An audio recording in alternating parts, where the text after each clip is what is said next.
I am excited about this one. I definitely feel like we're in a time where everyone is free.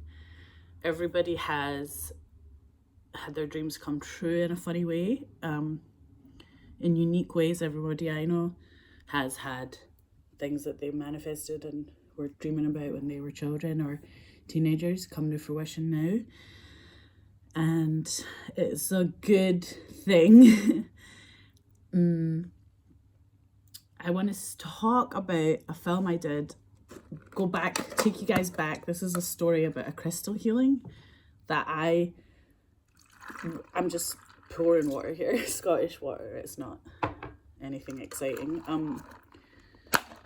I did a film called Scottish Muscle that was shooting in Dunoon. A lot of it was in Dunoon, even though I was acting as this character called Fiona. Tallulah Riley wrote it. She's like a genius writer.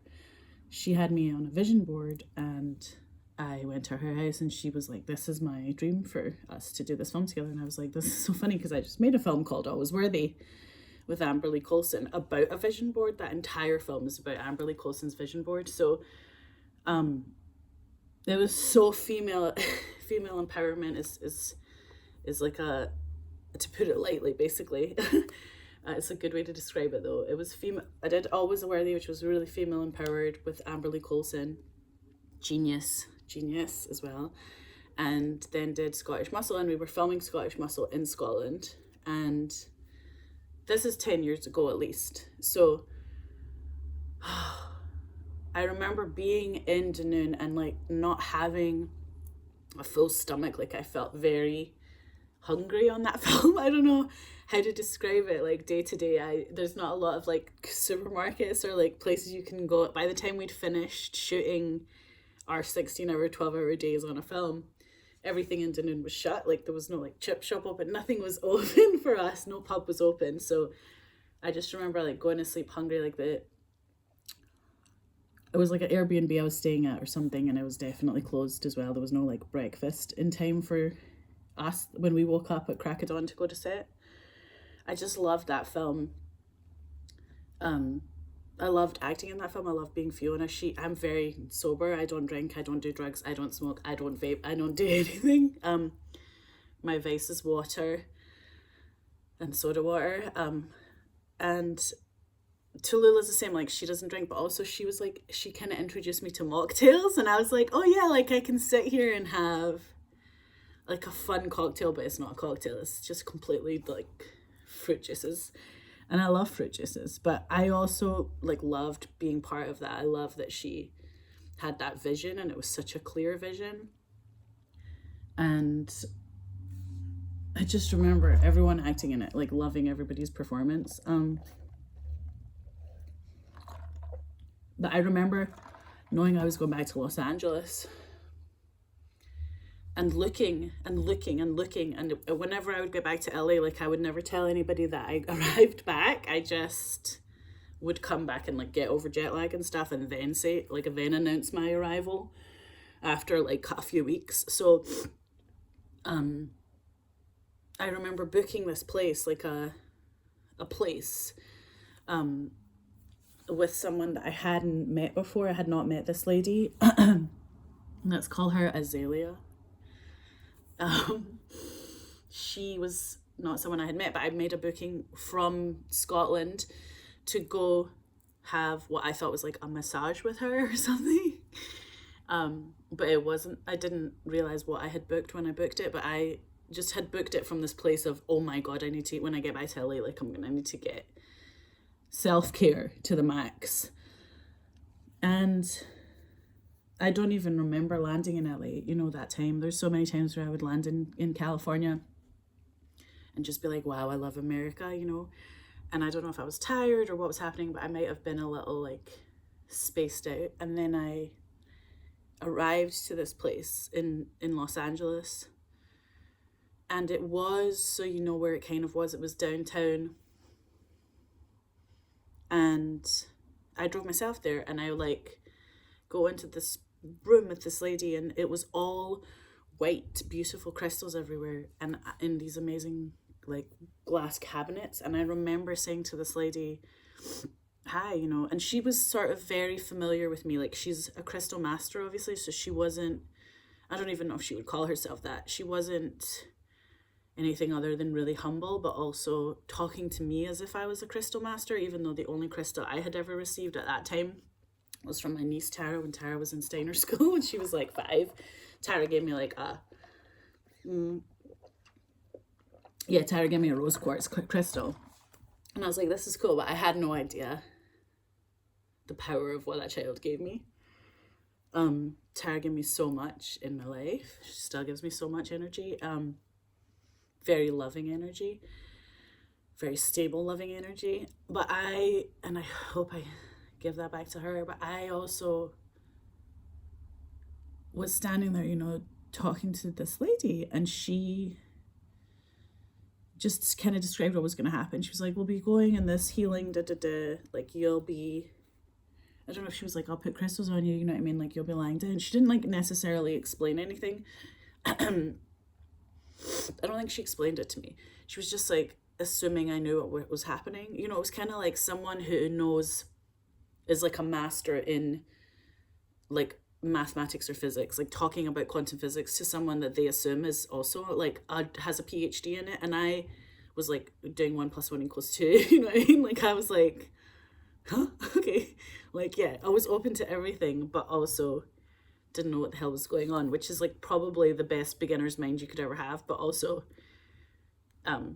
just funny for like how far and how deep it went and how astral it went so instantly. But I also before that had healings where I had seen like I had my cranial rhythm move. I had my body move like inadvertently when I was getting like a cranial sacral therapy, and I opened my eyes. This was in another place in LA. I opened my eyes because my legs were going like this involuntarily. I opened my eyes, and the person was just holding my neck. They never touch you in cranial or Reiki or anything. They don't touch you more than like a gentle touch. They're not like actually moving you like that, you know. And I opened my eyes and my legs are going like that. And I said, what is that? And the healer who was holding my head was like, it's your cranial rhythm. And I was like, what is that? Like, what is my cranial rhythm?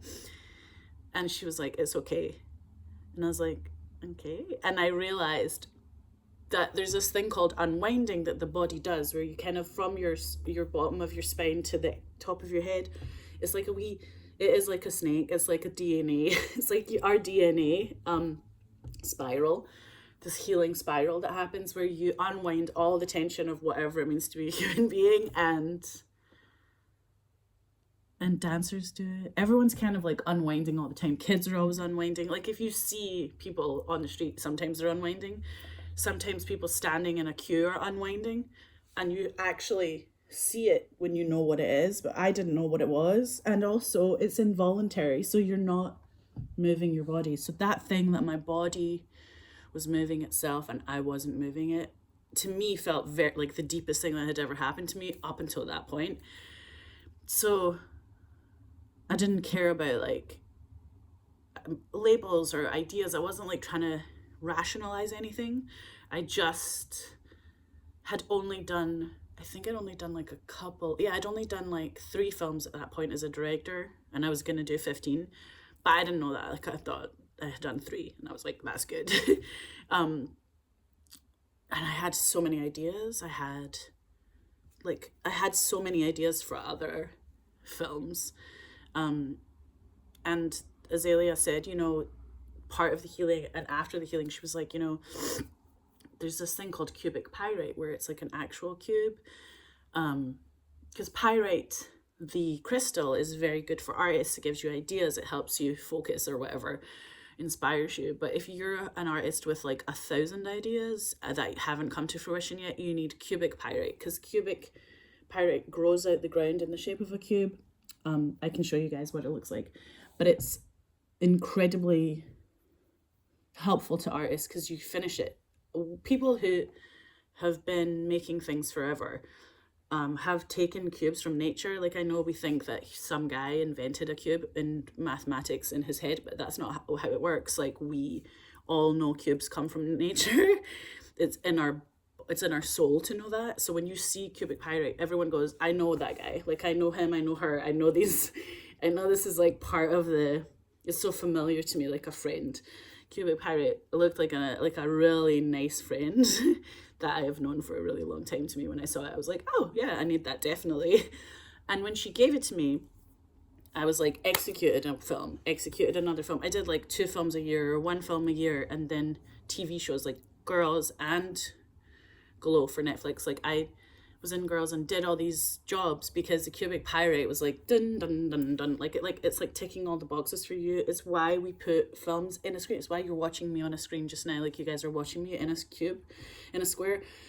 The framing of things that we've done for centuries or, you know, millennia is because we want to put a bow on stuff. We need to finish it. So after your album's done, you put it in this album cover. You know, you make something that is final, and you specify to the universe, this is it, finished. This is the part in the process where I say it's finished. Like in the editing room, you go, this is done now. Like, I'm done editing. That feeling of like, wow, you know, we did a good job. Let's see what happens with it. That's all Cubic Pyrite. It's all very like easy wozy, go with the flow, like let it go, let it go, let it all out into the world. Artists definitely need that feeling. So I definitely clicked in with the Cubic Pyrite, like I never let it go after that. Like I see Cubic Pyrite every day in my life. Also, these are all crystals too.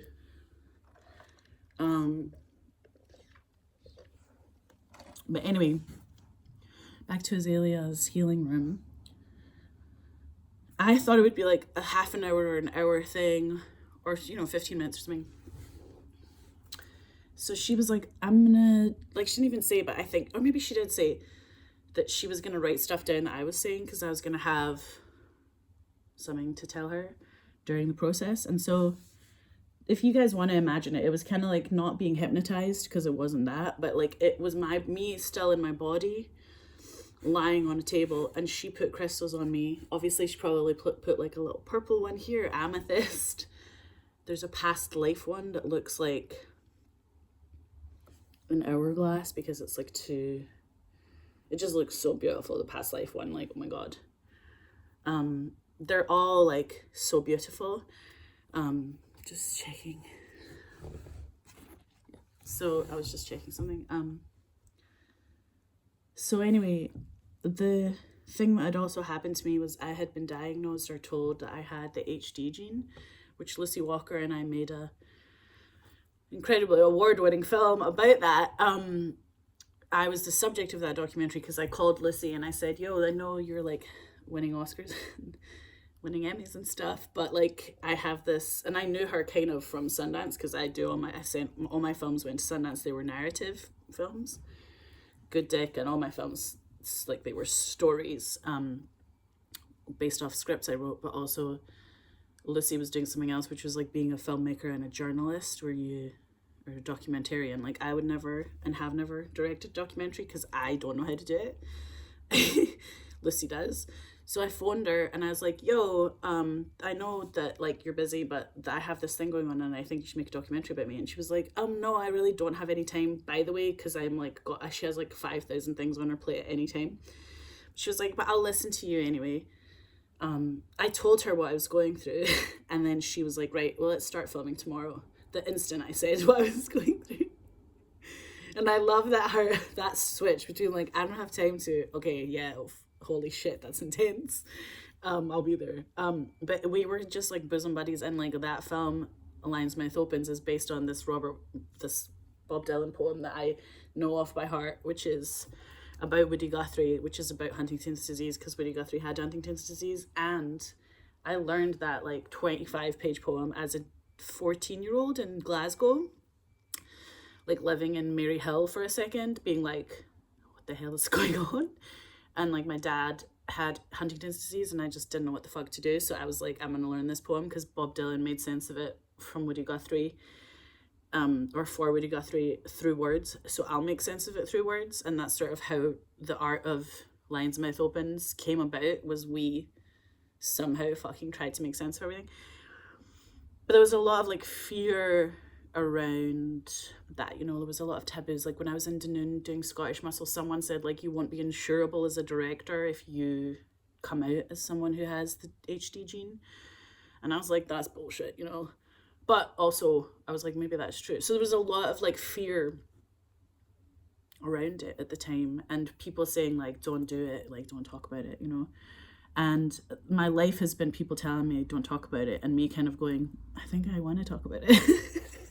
Like instantly being like, I have what paragraph to say about that to the universe. But also then I don't usually, you know, like I'm very internal, because as a Virgo everything's internalized. So I will like I'll go through something and yeah, okay, maybe I'll make a video about this, but this is 10 years later and I have thought about the reasons, my intentions behind this video, because it's really to heal other people out there, to help others who are going through something similar, who don't know that there's alternative medicine, or there's other people out there that are here to hold you in a way that's very like mythological and deep.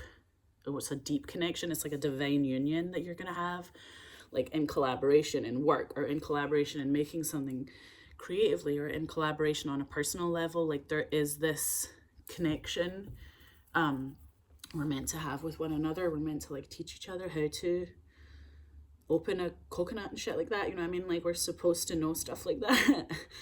And when someone's there like and they can do that and teach you how to do it, you're like, oh, like now I know, you know. That's how I felt with so many people in my life, where I was like, I'm an umpty, I'm a starter, like I'm on level 1 of this video game, and all these other people were like so advanced and they helped me so much.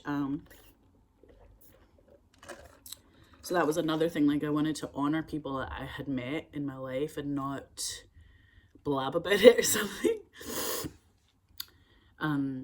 But then you have to kind of blab in order to heal the other people out there who are going through something similar and could use this video. And also for posterity's sake, I do want people to understand that crystals are very valuable in terms of the real crystals that are out there, not the fake, because there's some fake crystals. The real crystals are out there, are very powerful and heal you. I haven't been more healed by anything than being in that room with Azalea and those crystals. That was instant, all loving vibe of where just like your whole soul is smiling. Like every part of my body was like, yay! Like I had been coming from some worry and some trepidation and like fear-based stuff, and this was only light and love and care and the female energy of abundance. Everything's already here for you. There's no question about, you know, whether it's going to be there. It's always there, you know what I mean? Like I asked one of my acting teachers, you know, I can cry on command in every scene. I could cry in something where I don't even have to cry. Like I could cry if this, I, that. I like authentically cry in anything as an actress. And I said to this teacher one time, I was like, what happens if that's not there one day? Like if I'm on set and I'm supposed to cry in something and it's not there? And she was like, it's always there. And I was like, yeah, but what if it's not that day? That's like the most important day of my career that I'm supposed to cry and I don't do it and I'm dry. I'm dry.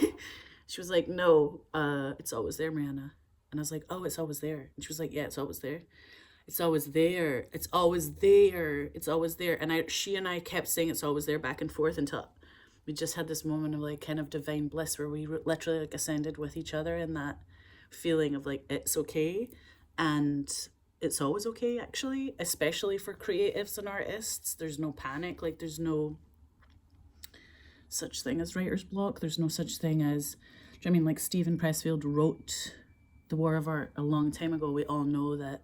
It's so funny because like Joe Rogan thinks that The War of Art is like about being a comedian. And I'm like, everyone I know thinks it's about being an actor, writer, director. Like we all just interpreted it because it is about, you know, being an artist. So it's about creating, and everyone takes it as their own. And we go and we ran with it and we felt like, oh my God, this is what life is all about. And also that feeling where your mates happen to be doing something authentic or cool creatively, and you can go, all right, at least we're in a vibe where we're all making stuff that's good. So I felt like that for a really long time. So I also wanted to bring that feeling to others, you know what I mean? To anyone who's like, oh, like some people come up to you and they're like, I'm scared about this thing, what do we do? And I'm always like, oh, well, by the way, like we turn the volume down on the fear voices and we turn the volume up on the voices that say you can do it and you're fine. And that's kind of how you get a lot of stuff done from that place. So to have the feeling in Azalea's crystal healing where everything was loving, and I also felt myself going through this wee hole. I can't describe it, like going through the light. People say that when they die, they feel like they're going towards a hole, or there's light, and there's either a light in the hole, or there's like all this light and there's a hole of something within the light. Like I just remember like this tunnel of light going through it and being like willingly going through it and being like, I knew that I was like seeing or meeting some angels or ancestors. I felt like I had this team that was infinite of people who were supporting me. They were there, like they'd always been there, and they're here all the time, and they were like, yay, and I was like, yay, and there was this feeling of communication. And they said, you don't have Huntington's disease. No one has Huntington's disease. It was a disease before, but in this lifetime and in this timeline, there is no such thing as it. So like it is healed already. And your job here is to bring it on this planet, is to, and this time is to bring attention to that healing process and to like sort of save other people, or not even save them, but just like alert and inform them kind of that fact. And the other thing I was doing was like, there was these little balls coming out of my eye when I would be meditating, or whilst this crystal healing was the first time, like little like balls. I don't know if they were like black or dark brown, but little balls coming out, and that was always somebody being healed from Huntington's disease. Someone else, another soul, another soul, another soul being healed from it, and kind of ascending and feeling that healing light. And it was like in multiple timelines. So maybe it was someone from all these many centuries ago who had it, healing them, someone now healing them, someone in the future healing them. This feeling of, that was kind of like my job, that they said, my angels were like, you need to do that. That's your job, is like to meditate, and like you'll have these like things kind of firing out this eye. And it was always the left eye, and it was always a little ball of like black or brown.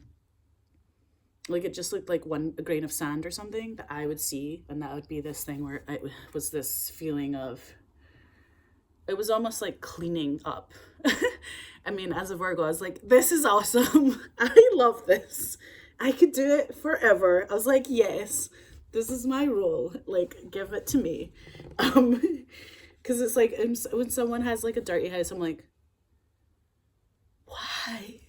Like I go into someone's house that's dirty, I'm like, or cluttered, I am like, why?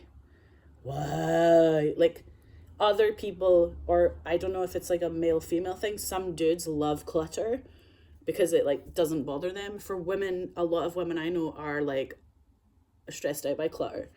We get maybe it's our blood type or something, but like maybe it's A minus blood, but like it's a thing where I'm like, oh, I would rather organize that than do anything else. So like I could go into someone else's house and like clean the whole thing and just be so excited by that. But also hang on, I need to get a new straw because this paper straw is falling apart. It's like modern times, modern issues is like we need a new paper straw every 2 minutes. At least this one's fresh. Yeah, so if that wasn't cryptic enough, we're going deeper. So I was saying this to Azalea. I was like, HD, like balls of thing.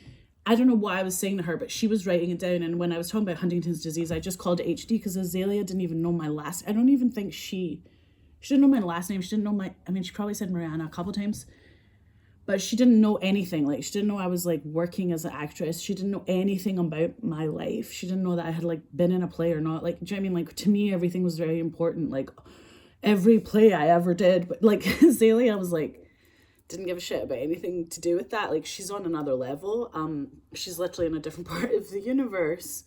So like it just felt so chill to be around her. And yeah, so when I was saying HD, I said to Michael J, we wrote a letter to Michael J. Fox a long time ago saying we wanted to give him an award through this charity like HDSA, and he agreed to do that. You know what I mean? Like, we were amazed by this like sisterhood of like Parkinson's disease and Huntington's disease, and how they are these like little sisters together, like we twins in the world. And like when we cure one, we felt like we were curing the other one. And also that feeling of doing charity events, I felt like it was a lot of stuff that needed to be worked through, where I was getting messages from like my spirits in heaven, or like, I don't even think it's heaven, I think it's like the fifth dimension, which I didn't have terms for at that time, but I know that,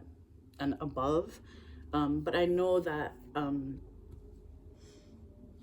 you know, if we're in this like third dimension, there's some of us that can go up there and like get some information and come down, and it's kind of like, oh right, this is better than, it feels like sometimes like being a human is like trying to assemble this, you know, IKEA bed or something, and if you don't have the instructions, it's so hard to be like, what, how do we start? This is like impossible, like life is impossible. But then if you have a wee guide being like, yo, I'm your guardian angel from like every life you've ever been in, and also into the future, like there is no time, and here's the instructions, and you can kind of be like, okay, here's what to focus on in terms of like, how do we start to even do this life? And then you feel like you're getting like a little piece of the it's kind of like advanced information, or like a playbill. You know, when you go to a play, they're like, these are the actors in it, this is what they've done before, this is what the play's been like before, this is how it's been done before, here's the like, here's what, you know, it mean, here's what Hamlet means, you know, in our society, or like, here's what a Clifford Odets play means, you know what I mean? Or like Connor McPherson, oh my gosh. There's so many playwrights out there. Annie Baker! There's so many playwrights out there. I was like, they are not humans. They are angels. So that feeling where you feel like maybe sometimes creative people are like channeling something, especially musicians are like channeling something, where they put angelic music out there that's from the angels, that's about love, and you feel it. You know what I mean? Like, you feel the exquisite energy that goes into a piece of art, like a film, where you go, oh, all these people who worked on this had very positive, light-filled connections. It was very respectful. It felt very like provider, pioneer feeling to do this stuff and put it out in the world, and then take responsibility for what it's saying for humanity. So every piece of art I've ever done does that. It says, you know, it's like an instruction manual for living a loving, respectful life. So all of that said, it felt like in that crystal healing, I mean, I wasn't really thinking about stuff like that. I was thinking about like, take away the fear of Huntington's disease from myself, take away some other fear. I was like thinking about, I thought that I was never going to have a child. I kept being like, I'm going to do a film, and I wish I was, instead of doing this film, I wish I was having a baby. Every time I did a project, I was like, I wish I'm having a child instead of this project. But then I would just like do another project, and it felt like I was never going to have a child. And I'm a mum. In any lifetime, I've been a mum, and I feel that mum vibe. Like my grandmother, Babcia Bronia, is Polish. She was still alive when I was doing this crystal healing, and that feeling, the great mother, that ancestral thing of like, your mom loved your mom loved your granny, loved your mom, you loved your child, like all these feelings that are so powerful, where it felt like in my life, the women have been the ones that, like, my mom has been making art since I was a child. My mom and dad, when they were like together, literally had a company together where they were collaborating and like had children, but were like working together, making things together, respecting each other. My dad used to say, like, I can't believe I'm with your mom, she's the most beautiful woman in the world. My mom would say the same to me about my dad. And I remember kind of looking at my life and thinking, this is very blissful, it's very abundant, this feeling that they are each other's hype people.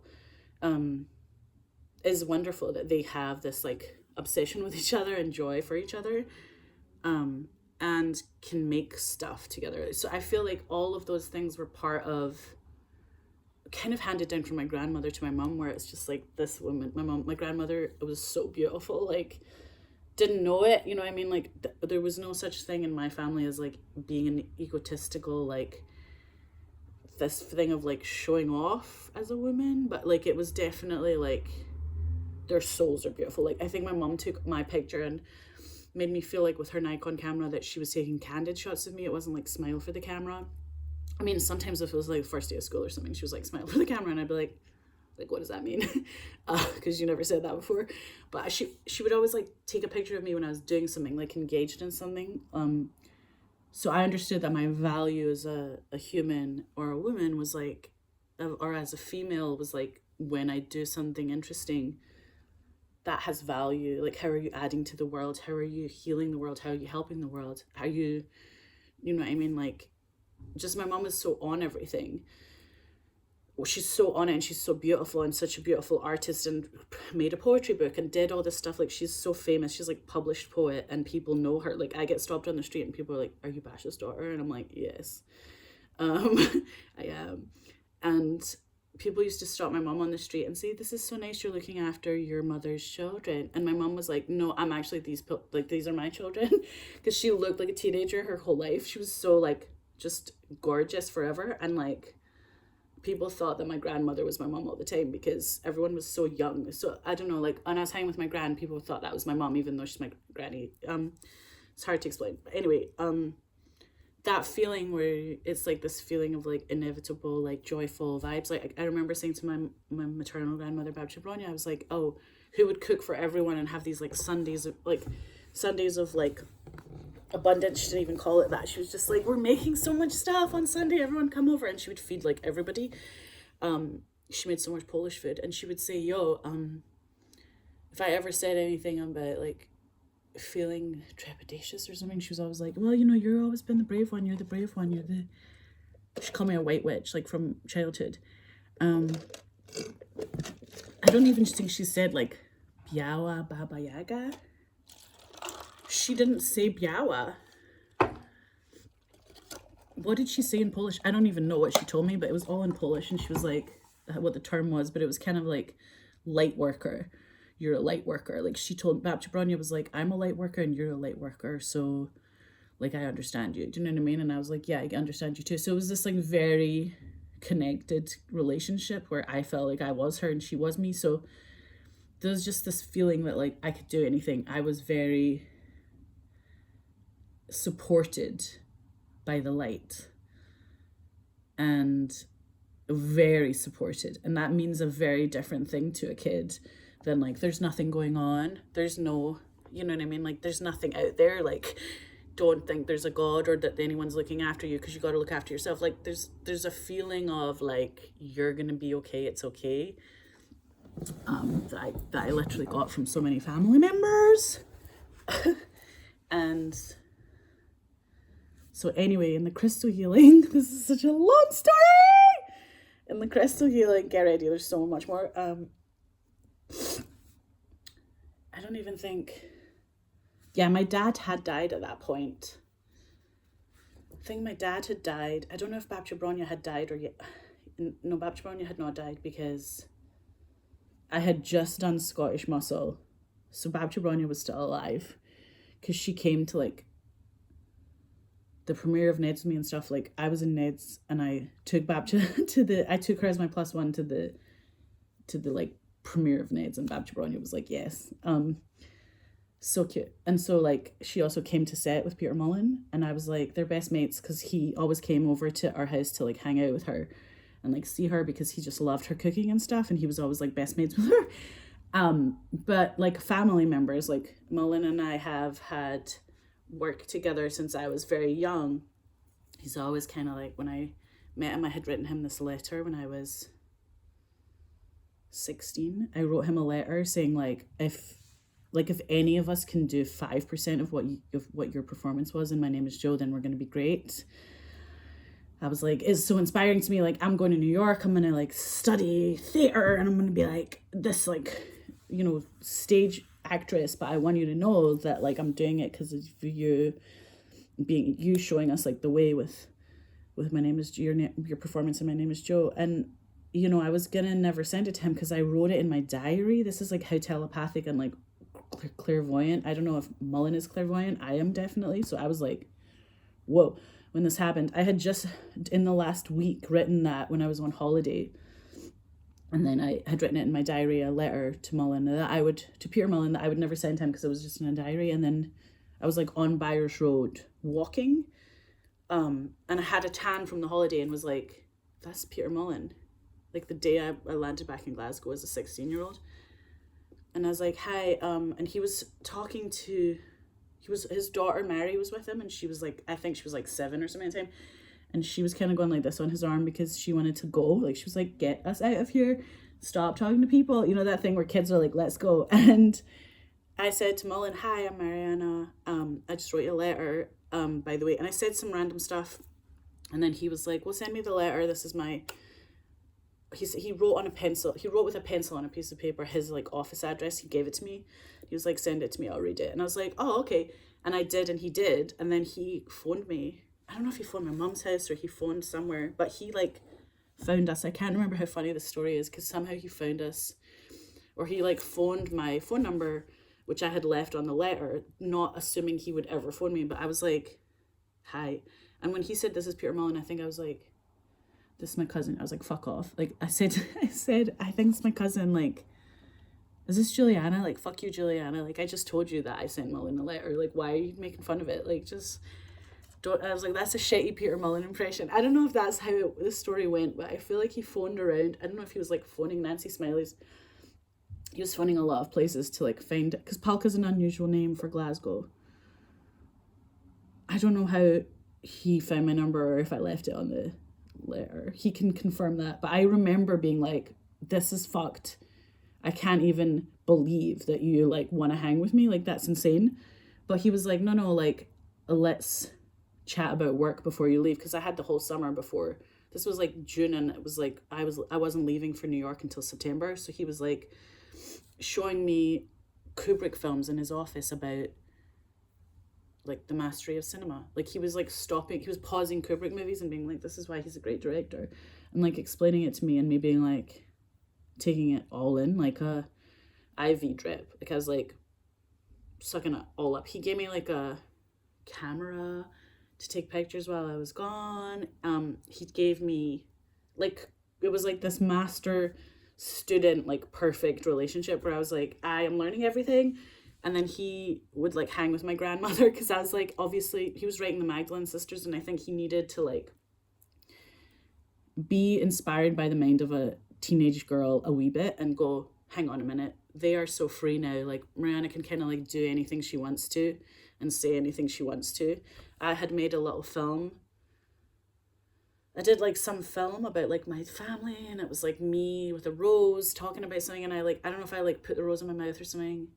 There was like petals in my mouth or some shit, and Mullen was like, so basically the Magdalene girls couldn't do anything like that. They would be like imprisoned for just like walking on the street. They'd be put in the Magdalene houses for someone else saying they were attractive, or they didn't even have to do anything bad to go to a Magdalene house. They just got sent there. So I think Mullen was feeling the outrageous injustice of what it meant to be a woman in those Magdalene houses, and they just closed, and like the last one closed in like 1993 or something like that. It's not like they didn't last, like they lasted a long time. So he was working in kind of this pro-female realm, very feminist realm, when I met him, and I was like, oh, yo, like here's a couple things about that. Or he was like, I was inspired by his work forever, and he was inspired by just my natural exuberance and like whatever that is that hadn't been imprisoned by the Magdalene houses or the Catholic Church. So there's definitely like really nice elements to the Catholic Church, but the Magdalene houses were not a good one. So anyway, yes, he would come to my granny's house. So they had this connection, and when I was doing Ned's, Mullen and her, Mullen we were shooting Ned's on the south side of Glasgow where Mullen had grown up, and also I was playing his Aunt Beth. I had a red wig in it.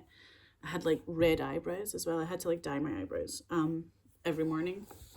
That wig took so long. That wig took like hours and hours. The costume and makeup girls were so good.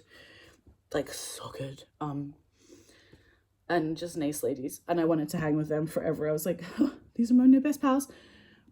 Doing Ned's was so uplifting, and Mullen knew my granny was coming to set, and she came to set. Babs Bronya came to set.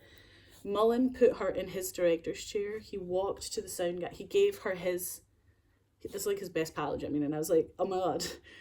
He gave her his headphones, his director's headphones. He went to the sound guy, got other headphones for himself, and then like came back and like leaned on his own director's chair and was like saying all this stuff to her about me, because it was like my day for, it was one of my scenes at the primary school, being like, yeah, and Babs Bronya was like, this is amazing, because she'd never seen like a monitor, a film set before.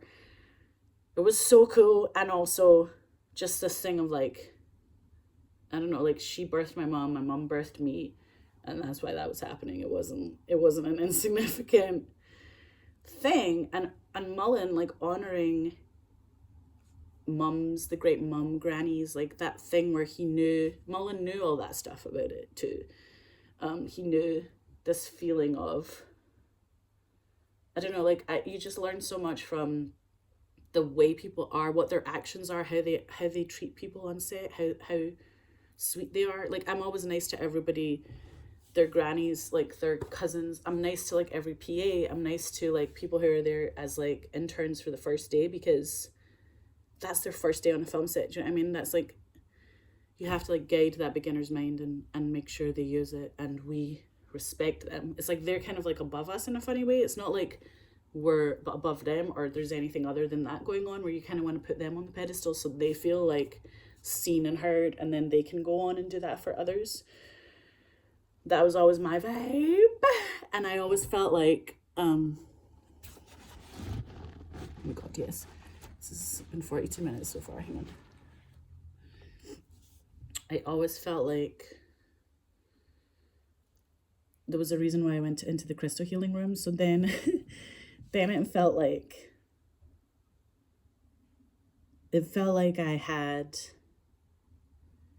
been like transcended to these other dimensions. It wasn't necessarily astral traveling, but it might have felt like that.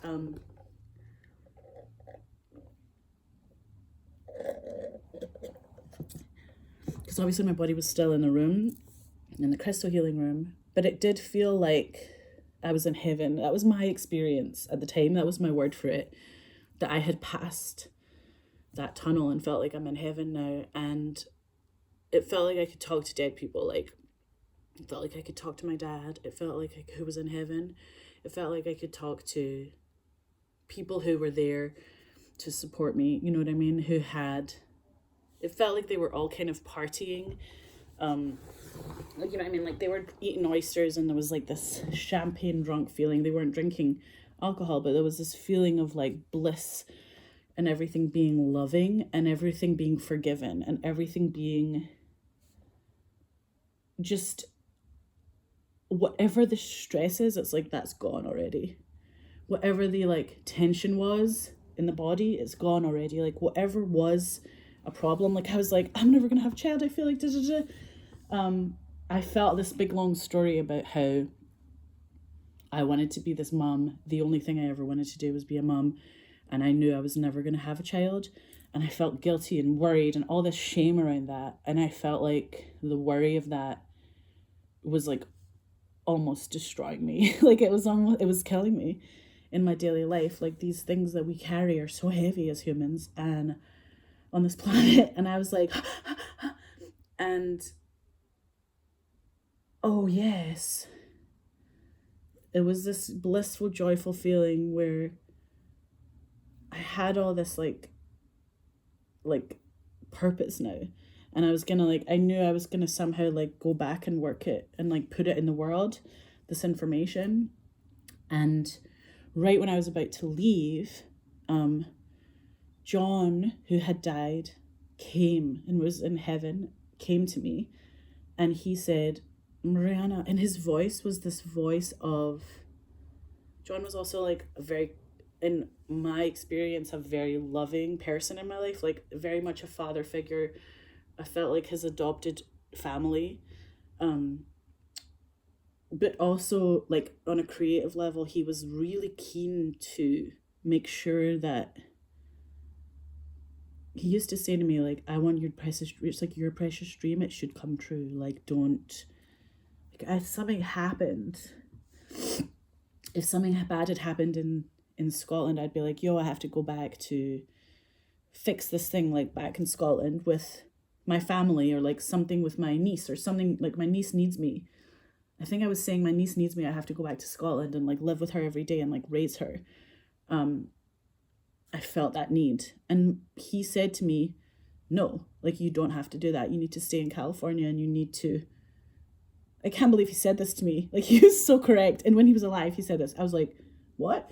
But he was correct. He said, I care about you and your precious life, and your niece will learn more from you doing your dream and making your dream happen, and you will have more options and choices.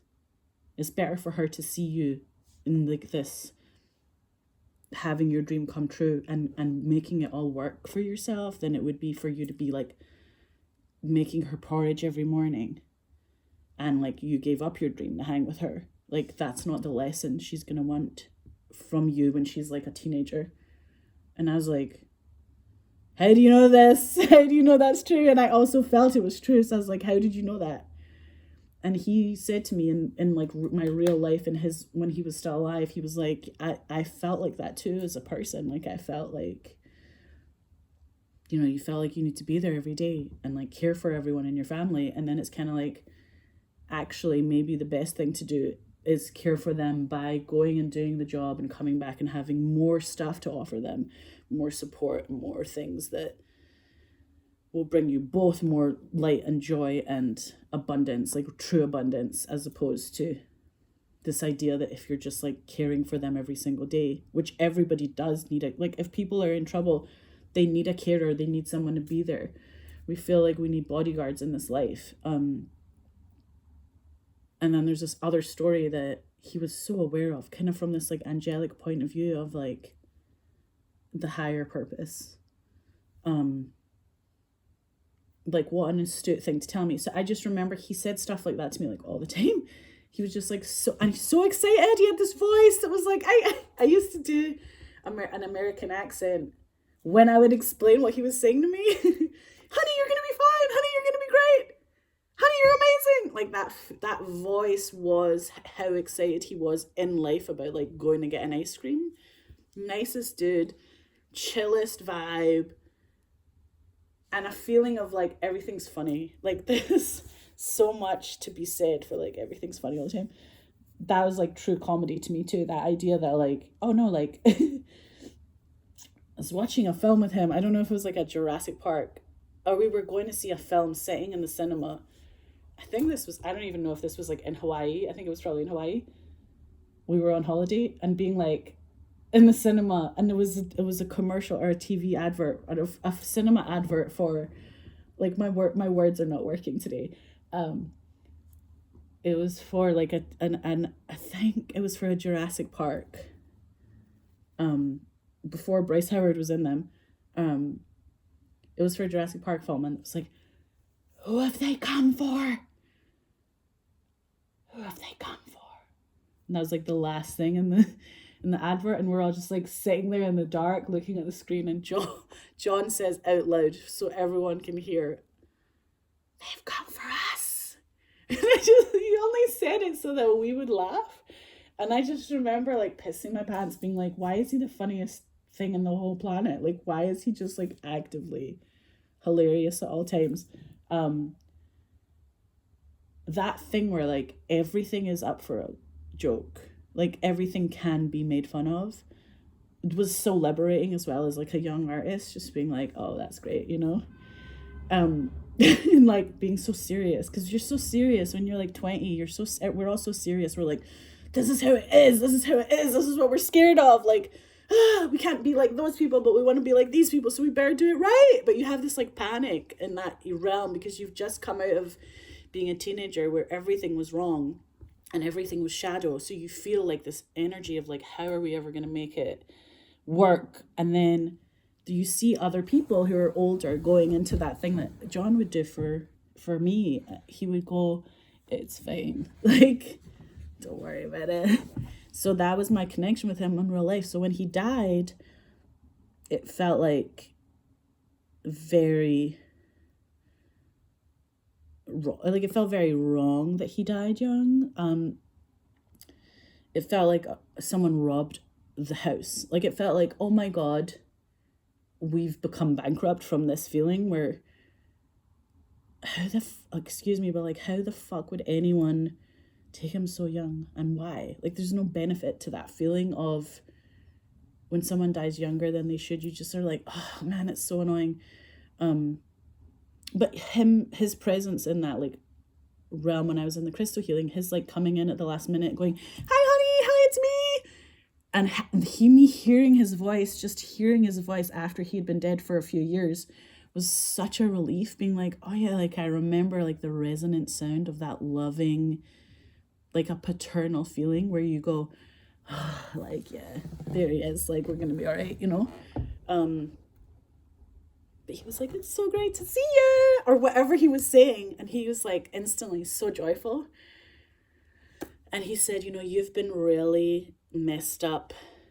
I don't know if he said those words because he said something more eloquent, more articulate, but he said, you've been in real trouble since I died, and I've been with you like every single day because you've needed me. And now I know. He was like kind of holding me and being like, yay. But this feeling was like, now I know. He said, now I know that I actually have to go be with Tyler and get him a job, help him get a job. And he told me the network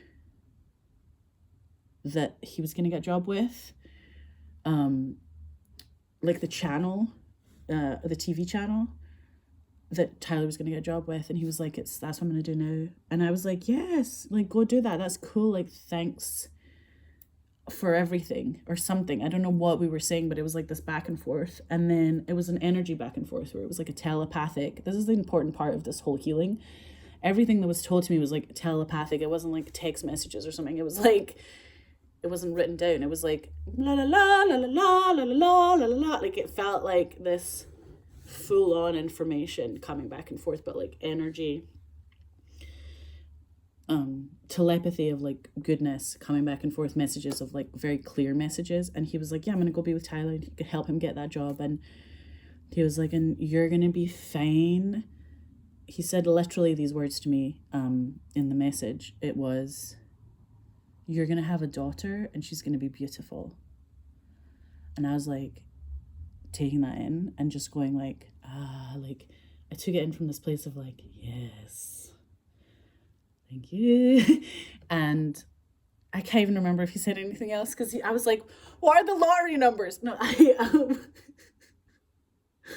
tell me who's gonna win the baseball. No, I was like, because he loved baseball as well. Oh my God. I was like, I would always like explain, he would be still trying to explain baseball to me, and I was still like, so many games, and I'd be like, oh, I still don't understand. Like I always understood when a player walked, but I was like, there's a thing where there was always something that happened to play. I was like, what is this again?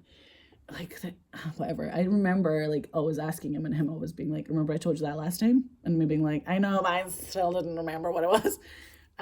But like, no, he also had, we used to listen to Garth Brooks in the car. Like he used to take me for ice cream because he would want to get ice cream. Or he'd want to get like a, he'd want to get like an ice blended from, this is the part that makes me cry. He wanted to get an ice blended from Coffee Bean. This like, it was like a Black Forest ice blended. And I just remember like going to all these coffee beans with him, like in Bev Hills or in San Vicente in Brentwood, and being like, that's like his drink. You know, like I would get an ice blended that didn't have the Black Forest flavoring. But that feeling of like being so, literally being a child, like being like 22 in LA, like all things are possible. Not knowing the road yet, like I hadn't directed. When I was like hanging with him, I hadn't directed Good Dick. John never saw Good Dick. He never knew I was doing it as a director or anything. He saw my performances like in New York and on stage there. And he said, like, you guys are better actors than me. And me hearing that was like, yeah, right, mate, because that's like too generous a statement, but also that gift from actor to actor of like, what if a piece of that was true, and like you could just let go of all the stress and the worry about performance, and like, what if it was all going to be fine, or what if we're somehow meant to be here, you know what I mean? Like, you're allowed to use your voice, you're allowed to have an authentic artistic voice in this fucking world, you know what I mean? Like, put it out there, put the light out there, put like the high vibes out there. So I don't know if, like, now I would say he was like a starseed light worker. I don't know if that's true. He could have been like just a human who was like very tapped in. He used to listen to the Beatles all the time, tapped into the love.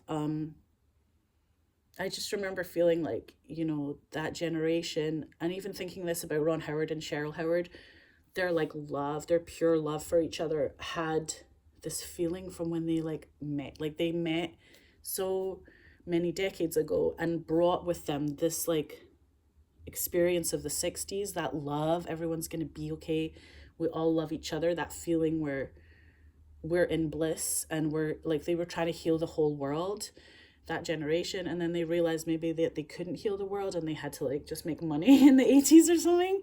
But they had this like real start that was kind of pure and light driven. So I always used to think about them, and I just think about them all like watching Johnny Carson every night. Like, I remember that feeling of like, oh my god, they're all like wearing like corduroy, like like, I don't know what that is, but like that like beige, it's like a beige corduroy jacket that dudes used to wear like in the 70s, where you just go like, mate, like, you look good. Like, those guys looked put together, you know what I mean?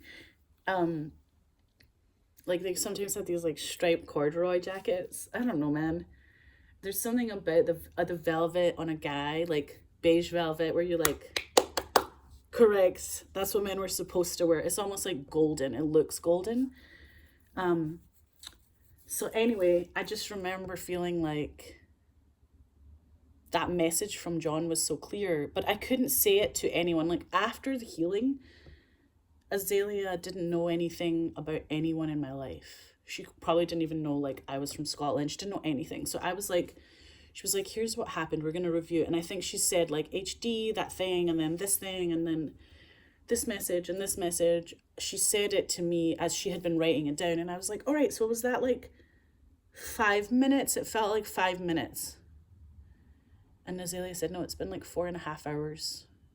And I was like, what the fuck? That's when I knew like something wacky had happened, or good wacky, because I was like, 4 hours? Like, I was like, 4 hours? Like, I don't do anything for 4 hours. Like, I was like, movies are an hour and a half. That's like 3 movies. That's like all the Godfathers, but like maybe all the good ones. Sorry, I love all the Godfathers. I actually did love Godfather 3. I love Godfather 2. I love Godfather. I love them all. Like, I'm the one who will stand up and be like, I fucking love Sofia Coppola's performance and all of that. And I loved it at the time. We watched them all in my family as like, this is epic. Like, so any reviewer who was like, being snooty, I don't know, we don't listen to them, because they aren't the ones in the ring. They're not the ones taking the risks. They're not a boxer taking the hits. They don't have the battle scars or the awards like a soldier who's gone to war. It's like someone who's like writing an article about like what soldiers need to do, and it's kind of like the guys on the ground are like, hi, we're in the war zone, so what are you saying? Like, we can't even hear what you're saying because we're in the war zone. So like, if you want to critique this is not the time. Or you join our army and critique it from inside, but don't even like start talking about like what we need to do or what we should be doing when you're just like cerebrally saying something.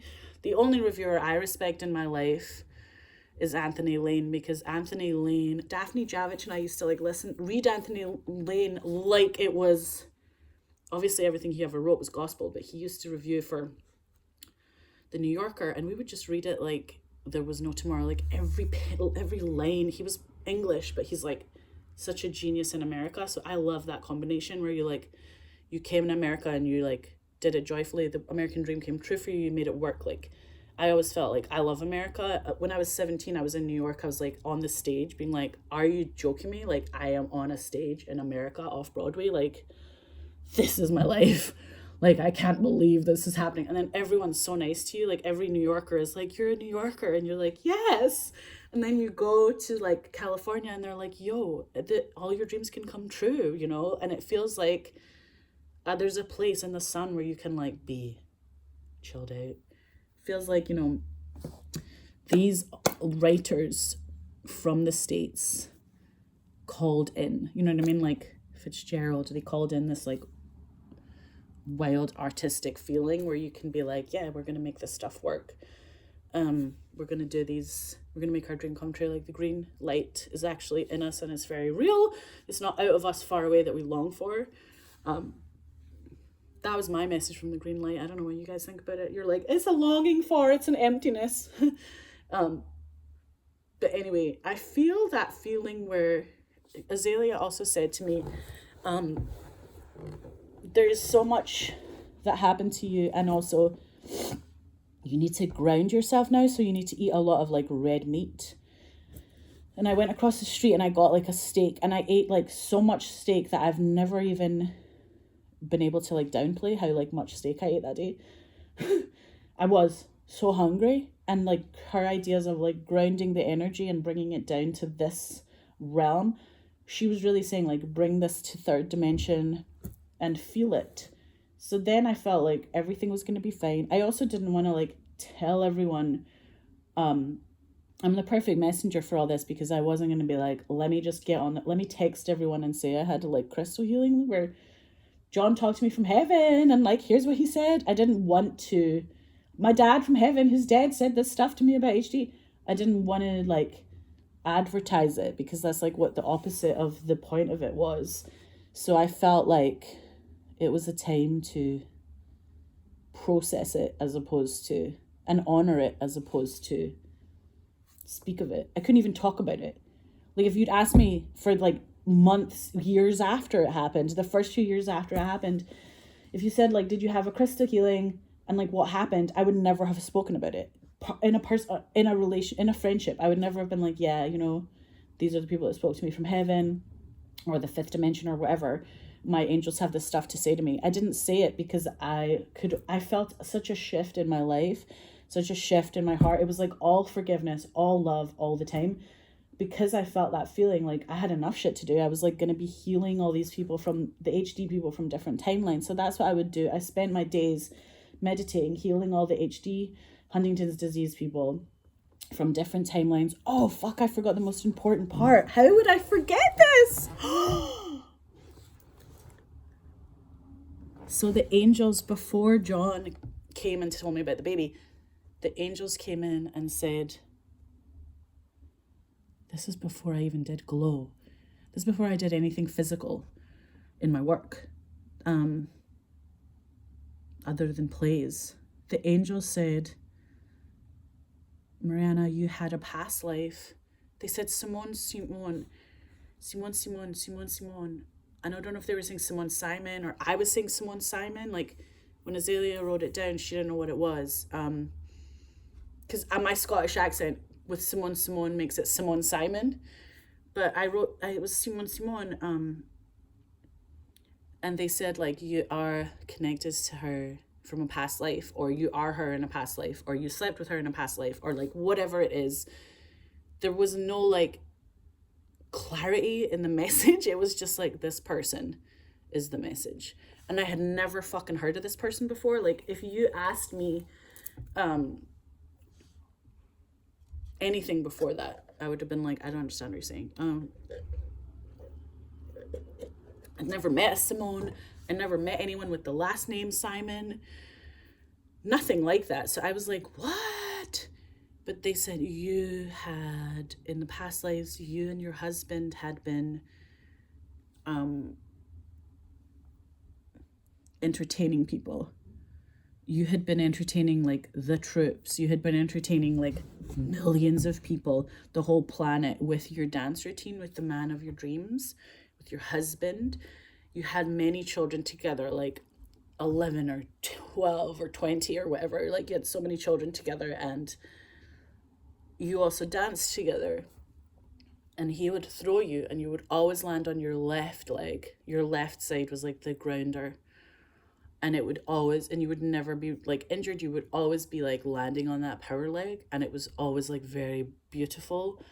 Everything about it. Like, if it was ballet, it was ballet. If it was vaudeville, it was vaudeville. Like, if it was like medieval times, it was medieval times. If it was, you know, fucking whenever the fuck it was that beautiful collaboration of like dancing, performing, entertaining people, bringing the love to others, like showing everyone the way, and also like being so humble, but also feeling like you have all these children together. She was like, the angels are not like, they're just like he's, they're all together. There's so many of them. They said to me, this is your destiny in this lifetime too. Like, you have that past life person. Your past life love is coming to you, and they're going to be a painter, and they're going to have blue eyes, and they're going to feel to you like it's like you're going to feel all these things that are real. And I was like, okay, but also I got all this messaging at once in this like very like cacophony. It was like a tapestry. You know, the difference between the word complex and complicated is like, you want to have complex lives, you want to have complex relationships, you don't want to have complicated, because complex is everything together in one like tapestry. There's everything that's different, very different things together that are opposing together in one tapestry, and they're whole, they're all one thing. That is complex. They're together, they're all one. And complicated is like all those same things, but they're separate and they'll never be together. It's like they will never link up, they'll never be in anything together. That's complicated. And you don't want to have complicated relationships, you don't want to have a complicated heart, you don't want to have a complicated life, you want to have complex. And so I felt this feeling of like, holy shit. Like, I always felt like if you look at Simone, pictures of her, she's an actress from the war. She came to America from France, and I was like, I understand French. Why do I like always know French? I always felt like I understood French like already. Merci, si mère, oui, oui. But so all these feelings felt like information, and you know, there was bits of it where I was like, I don't even know. The guy she was having an affair with too, not an affair, but like a lovers, they were connected. It wasn't even an affair, it was like a love story.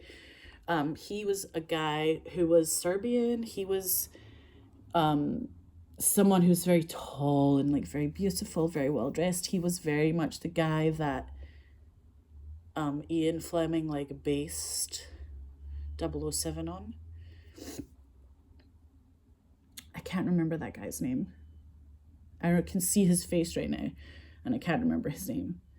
But anyway, I felt like since Sean Connery gave me the directing award for my first film, I felt this connection to, and like this feeling that Sean was the best Bond, because he played Bond very female, very sensual, and men had been only macho in cinema before. And that feeling where you want to show like the macho and the vulnerability of a man and show it all, and the sensitivities of men, that's like beautiful.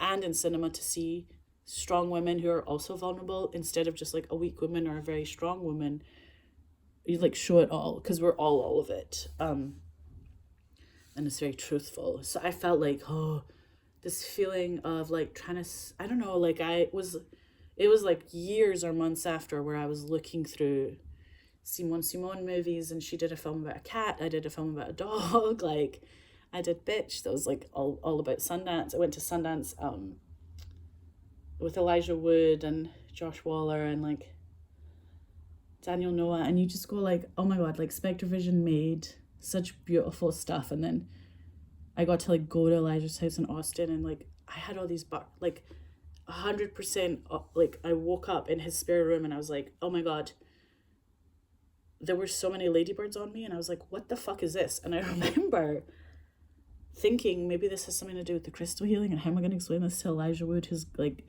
gonna be my producer on this movie? I don't want to be like, Elijah, so I'm like a crystal healing person.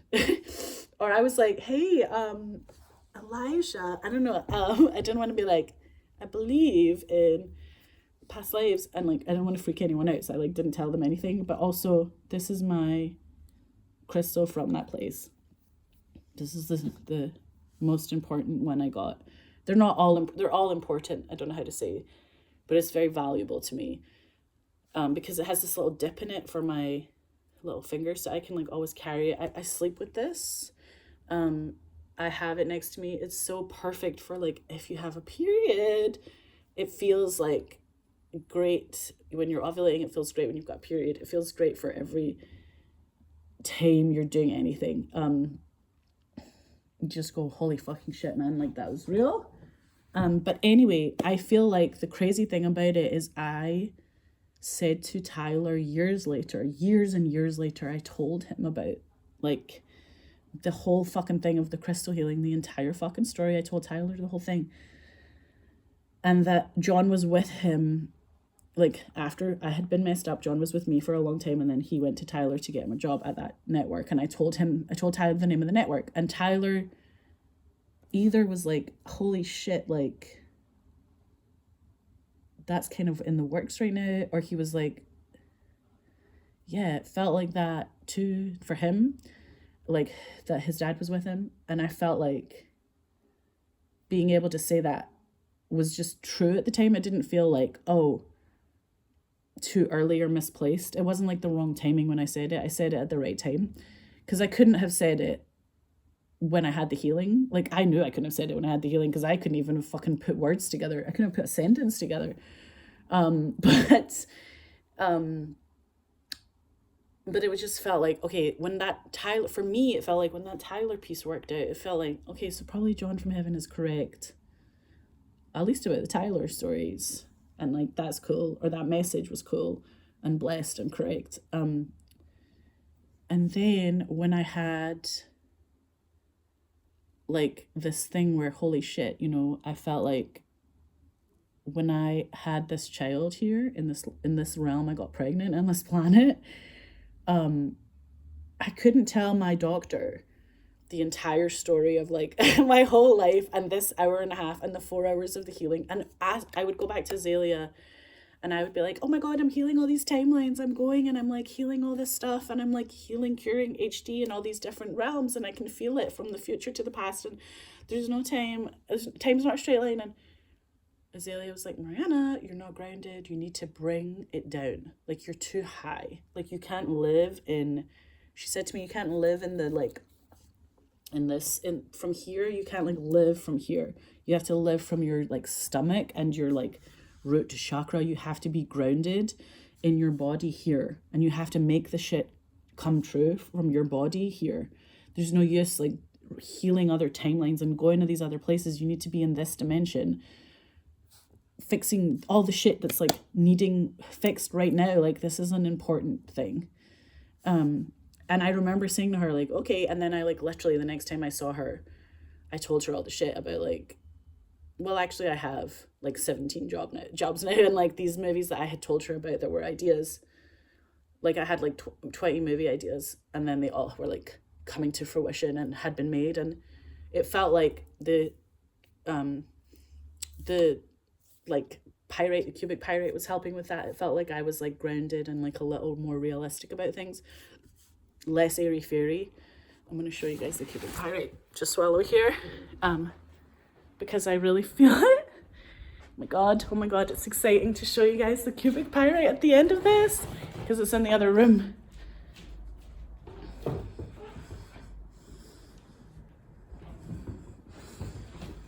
I can't even show you how beautiful it is. That's just like the norm. Sorry for my like, the like best Scottish salt there ever was. Sorry to like show you guys this. But this is the thing I'm actually trying to show you guys. So it's really big, but it comes in these perfect lines. Cubic pyrite. This grows out the ground. It's a real crystal, and everyone I know just feels connected to it. And you can get them anywhere. There's big ones, there's wee ones, there's ones that are attached to rocks. They're kind of like everywhere for a reason. So then when I was pregnant, I felt like I couldn't tell my gynecologist what, he is not even a gynecologist, he's like the guy who was going to deliver my baby. I couldn't tell him about the crystal healing and like people talking to me from heaven. I couldn't tell him that, but I did say like, oh, I do want to know the gender, because the message had been, you're going to have a daughter and she's going to be beautiful. And so I was pregnant being like, if I had a boy, I'd be like, maybe I'm like, not that, it's not that important, or maybe it's like whatever, like interpret it in a different way. That sometimes happens, But I was standing there, and when he told me on the phone it was a girl, I was like, and I like cried this, like, it was like a cry from the angels. It was like a female, only like a woman's cry of like, I'm pregnant and I'm having a girl. And my angel in heaven told me I was having a girl. And I did have a girl. And the message was, you're going to be fine. Like, don't worry about having a baby. You're going to have a baby. She's going to be beautiful. That was the message. She's going to be beautiful. It wasn't like she'll be a girl, she'll be beautiful. It was like, she's going to be beautiful. It was like this very like succinct thing where, of course, you're supposed to have a girl. And it just felt, I can't explain it in words. I've spent like 10 years trying to come up with the wording to explain it, like on this kind of thing where I would never talk about this anywhere at all. I don't even say like a lot of stuff. I say nothing about my private life because I'm such a private person. Like, I take that so seriously, and I don't want to like expose anyone. And also, if there's anything I said in this video about anything and anyone who is like, oh my God, please don't say that to the world, or like don't message that to anyone, or don't even say it out loud, I feel like I would take this video down. Like, I just want people who are watching it to know that like it's been vetted on that level too, that like I would never put anything out in the world that's not been thought through and like respecting everyone else involved. So I genuinely want everyone who's involved, or anyone who's next to me who's like, this is wrong, like don't say this. If there's anyone who's out there who's feeling that, yeah, just be like, Marianna, take the video down. And I will like take it down in 2 seconds. And so I really want you guys to know that there's crystals out there for you. And, I took nothing. I've never had like LSD. I've never had like, this is not like a mushroom thing. There's no like microdosing. There's nothing that I do, because I don't like to feel the feeling of like being anywhere on drugs. Like, I even like a slight, like my ice is already broken. I don't have to do anything where I need, like, I'm already having a party. Everything's already celebratory. I don't need that feeling of like, oh my God, let's bust open a bottle of something. Like, I never have that feeling. So I don't ever want anyone to think this came from some trip I did of something. I don't even smoke weed, nothing. So like this all came from like a very sober, the most sober woman on the planet. That's who this came from. And also I had this experience and wanted to share it. So it's like definitely my own experience. I take total responsibility for it, and it's my feelings, it's all this stuff. That's just mine. But I feel like when people use their voices authentically, there's something that is like helping us on the planet, instead of being like, I'll keep that a secret forever. Like, it's sort of better to be like, it could help other people. There's bits of this that will help somebody out there. We don't know what it is. And it helped me too with the past life thing, where sometimes it feels like we've always, I don't know if this is true, so this is like just kind of sometimes how I feel. It feels like we've all lived everyone else's life in this dimension and in other realms. So it's like in this life and in other lives, I feel like we've had every past life we could have ever had. I feel like we've been everyone in a past life and they've been us, and we feel like that sometimes. And I kind of think of it from that, even if that's not true, I think of it from that point of view, because I never want to like cross swords with anyone. I never want to say, oh, something that doesn't feel right to somebody else. And I never want to just be anything other than like kind and loving and protective, and really like take this shit seriously, because it's not a joke. Like, people's journeys are not a joke. It's a really big deal. And that feeling of like, oh, we should keep secrets, we need to like hold on to this, is really good when you're younger, because sometimes it makes sense for you to like do a white lie, but other times it doesn't make sense. And like, the longer you live on the planet, the more you're like, who do we hold this stuff on? Like, why are we holding secrets?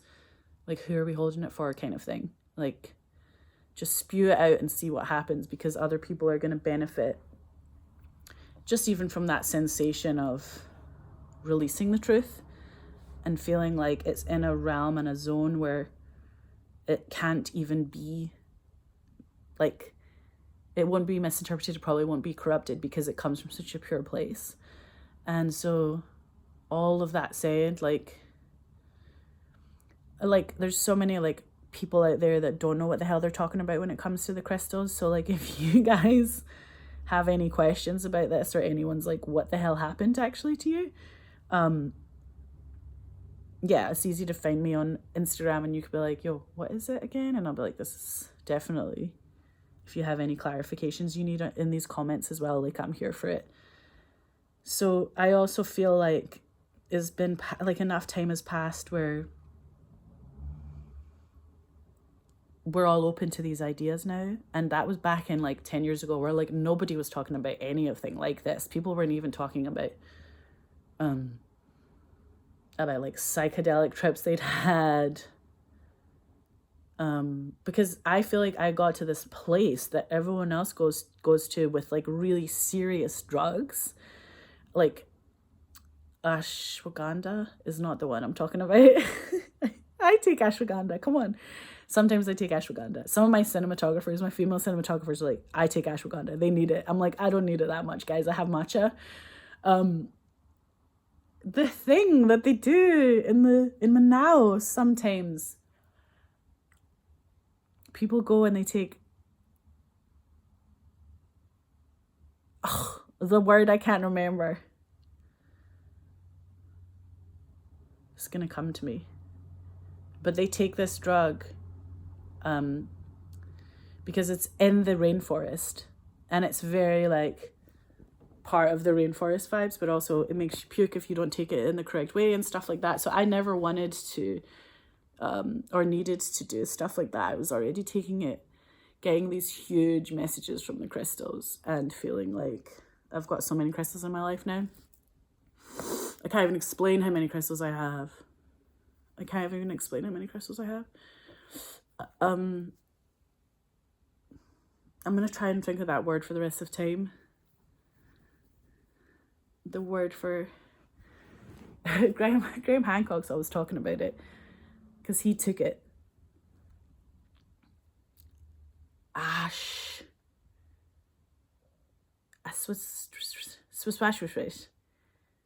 Do you know what I'm talking about? Pistachios. It's not in pistachios.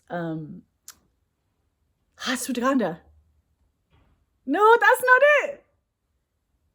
Anyway, I just wanted everyone who's watching this to be like, oh my God, there's some friends who have known me for like my life. I'm thinking of like my deep friends, and they are going to be like, Mariana, I never knew this story. And that is a testament to, like, if you ask my best friends, they'll be like, oh my fucking God, you never told us that.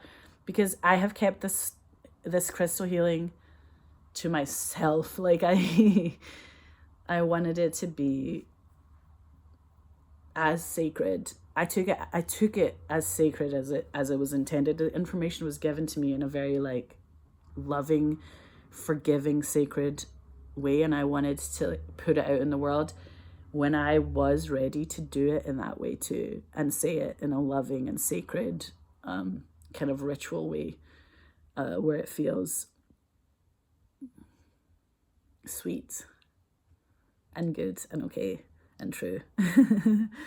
That was true. That was fucking true. And also there's people out there who will chalk this whole story up to coincidence. There's people out there who are not ready to let go of their mind's chatter yet, because it's not really in the mind, this stuff. We're not talking about it from our thoughts. So spiritually also, like, I'm like quadruple Catholic. I was born Catholic. I have all 4 grandparents are Catholic. I've been baptized. I feel the connection to Jesus as a beautiful man. I feel like he was definitely having a great time with his Mary Magdalene, you know what I mean? Like, they were the original, the OGs. I think he was very light-filled, good vibes. I think he opened like portals to light on this planet that would never have happened if he hadn't come. And I respect that energy, and I also respect everyone else who's out there who's doing it in different ways. It's not psilocybin. It's gonna drive me crazy. Anyway, there's people who are going there and getting here to where I got to through their songs, through their music, through all these different things. And I just wanted to say there's a way to do it where you don't even have an alcoholic drink. Because I feel like alcohol and drugs can like really rupture a lot of what's going on. There's no reason for them, really. And I feel like that sober connection where you're just walking around and smelling a flower and being like, wow, that flower smells good. Everything is so full of joy when you are coming from this place. And it feels like ancestors and angels know that, and it feels like they're here for us, and they're always here, and they're in this room with us, and there's not like a confusion about that. So it always feels like it just feels good to be a person now, and it used to feel kind of crazy. I don't know if that is like what happens with age, but like you just chill out, you know what I mean? And now you can be that conduit for other people, so it feels worth it all. That's it, you know. Send me messages about anything you want to. It's just like a playful, it's like amended, it has mended everything, but it's intended to be playful, and it's intended to be just my story. Do you know what I mean? Like, it's intended to be like a wee like pink rose quartz. Like, it's just a wee pink rose quartz, just a wee love ball. Just a wee ball of love. Yes, that's the other thing, is like, there's people I met in my life who were should have been so egotistical, and they were like, hi. And they were not egotistical. They were just like excited and like, wow, I'm so amazed to meet you, to me. And I was like, what the fuck is happening? And I wanted to always bring that to other people who were ever going to be meeting me. I was going to be like, yeah, hi, so nice to meet you. Because it feels like we're meant to do that. We're meant to connect. And this is what this is really about for me. It's like my truth serum. I didn't have to do any drugs to get to that point. It came from the crystals. And this idea of like the crystal skulls, the real crystal skulls and their messages from Atlantis, all of that stuff was very new information for me that I gleaned and use in my life now in this way that is very different than not doing it. So anyway, that's just my wee story. open to all reactions. Open to all reactions. And I send you guys love, and I send you guys light, and I send you guys the positive vibes of crystals in your future. Yeah, so I'm sure, like, my thing I'm excited about is my mates who don't know the story, who are like, what happened? Yes, very true things. Okay, I love you guys. I love everyone. I'm so happy for everyone. I'm here for it, and I just am colossally supportive of this this wonderful life that we have.